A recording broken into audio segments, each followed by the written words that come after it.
Hello everyone and welcome to this vocabulary lesson. In this lesson I'll teach you why vocabulary is important and how you can improve it.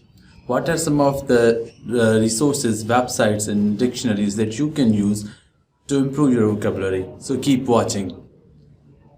Hello everyone, I'm Rizwan and in this video I'm going to focus on importance of vocabulary and how you can improve it. So why vocabulary? Why you need to improve vocabulary? If you are a student and if your vocabulary is weak, you would have difficulty in expression. Okay, you would be unable to express yourself properly on the page. And if you if you do not express yourself properly on the page, it means that you would get low grades. Okay, so your test score wouldn't be high, and you would be able to not write accurate, detailed answers. So it's always important that you should work on your vocabulary. There are hundreds, thousands of words that you would come across in your life. So vocabulary is a lifelong process, lifelong journey. Okay, that you would be learning new words, you would be coming across new words. Mostly whatever words we use in daily life are known as high frequency words. Okay, high frequency words. And the words that we mostly come across when we read novels or newspapers or magazines are known as low frequency words. So that is something you need to work on. Low frequency words. Low frequency words are the words that also come in tests. Okay, so if you are appearing in any test, if you are taking any exam, and if there is portion of English, then chances are that low frequency words would come there. They would ask you the meanings of the words, they would ask you the synonyms, and maybe they would ask you the antonyms of those words. So let's first see how you can improve your low frequency words. Definitely, everybody would tell you that if you need to work on your vocabulary, if you want to increase, improve, expand your vocabulary, you must read.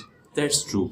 So you should always try to read something every day. You can read any novels that you like. You can read any magazines, any articles. Okay, you can also read any newspapers, and you can access the newspapers on your Android smartphones as well. Okay, any phone that you have, if you have access to the internet, any article you can read on daily basis.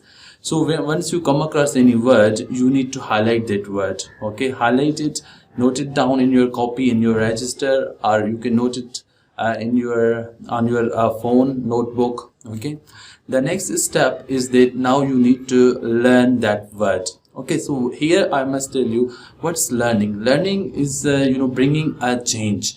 It means that if the new word that you learn, and if you learn it 100%, you would be able to use it. You would be able to reach an application level.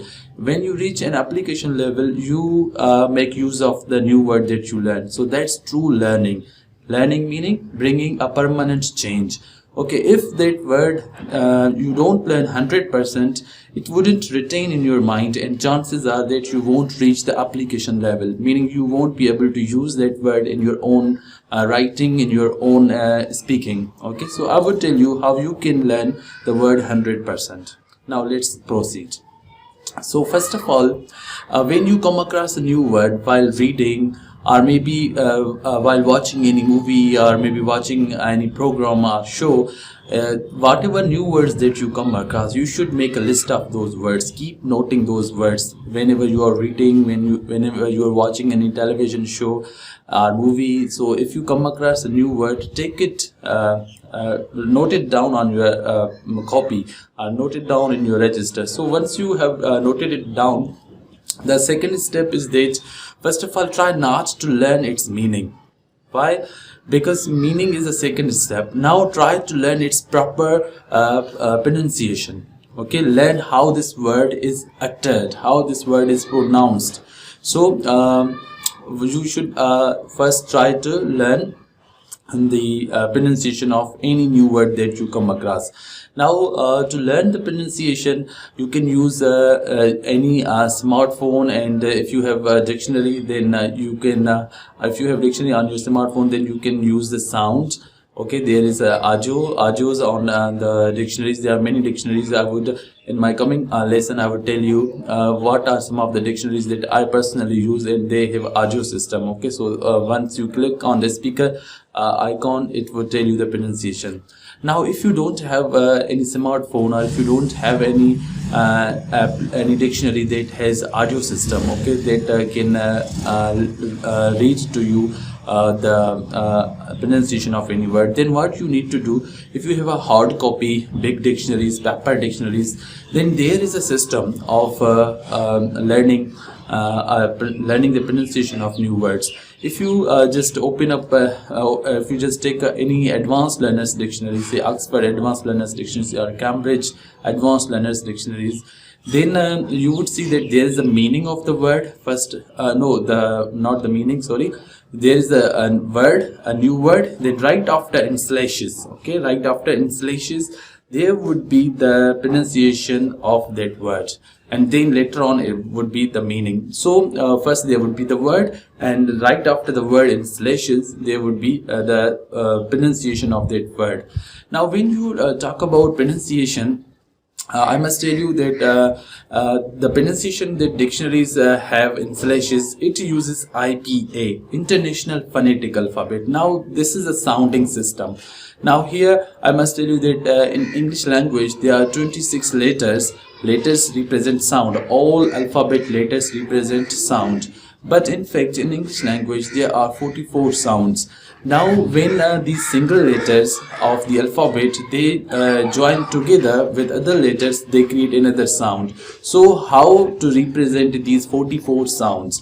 Now the linguists, they developed this IPA, International Phonetic Alphabet. So through this alphabet they represent the sounds.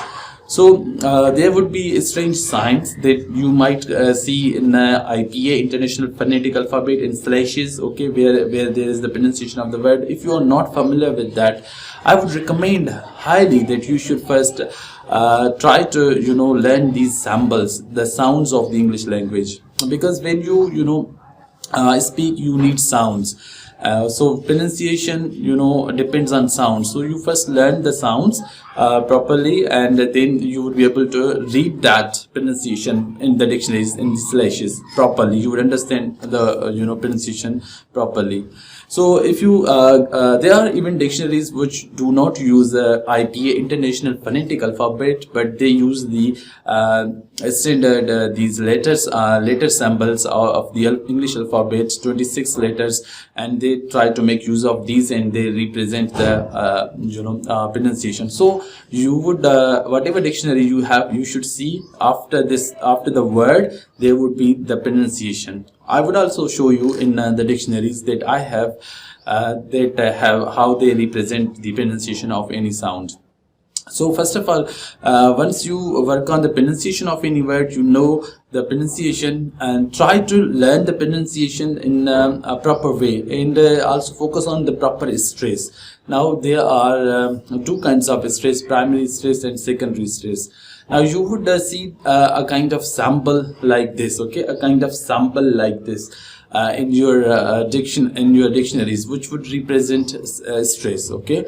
So the primary stress is shown this way, and secondary stress is shown through this symbol. So these two symbols would represent stress.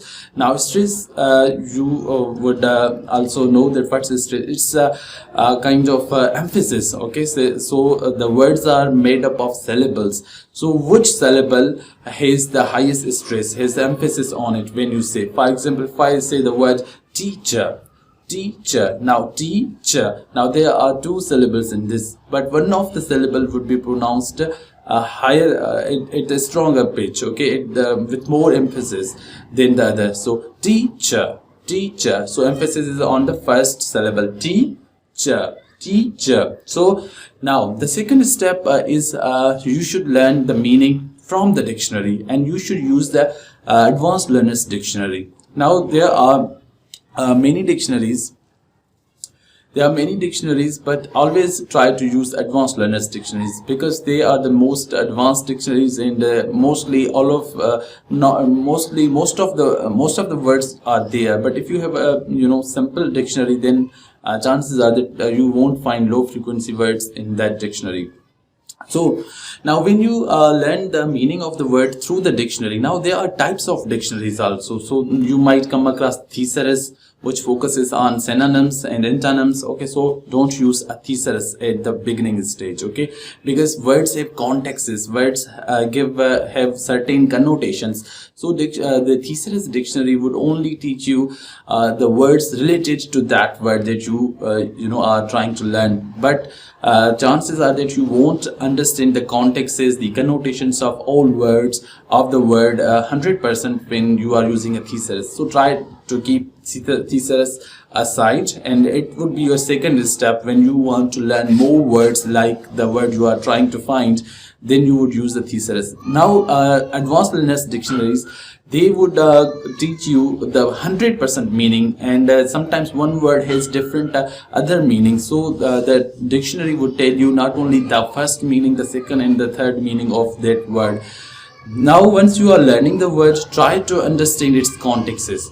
Okay, so third step is try to understand and use the word in contexts. So if the dictionary has sentences, try to see that sentence. It would tell you a little more about the new word that you are trying to learn. The meaning that you are trying to find in the dictionary, it would give you more details, like is it formal word, is it informal word, is it a colloquial word, meaning is it used in a spoken language, or it's more related to writing. So there would be a lot of other things that dictionary would teach you. Is it approving or disapproving? Okay, is it a good word to use? Is it whether it's a bad word not to use? So there would be lots of details. So those details you really need to learn. Those details wouldn't be in any simple dictionary or even in thesaurus. So sometimes also words, dictionaries tell you that to what field this word relates to. So is it of music, is it of animals, is it of, say, computer science word? So these things you need to learn when you are trying to learn the meaning of a new word.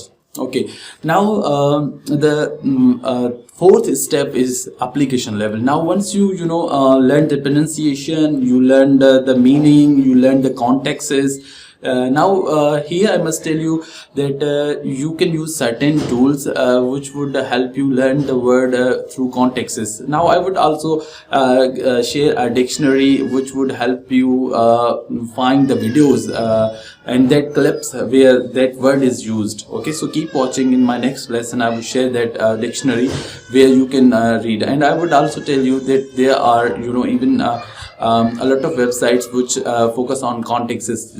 They would tell you more sentences with the word that you are learning. So you should read more sentences. You should watch people how they use this word, in what contexts they have used.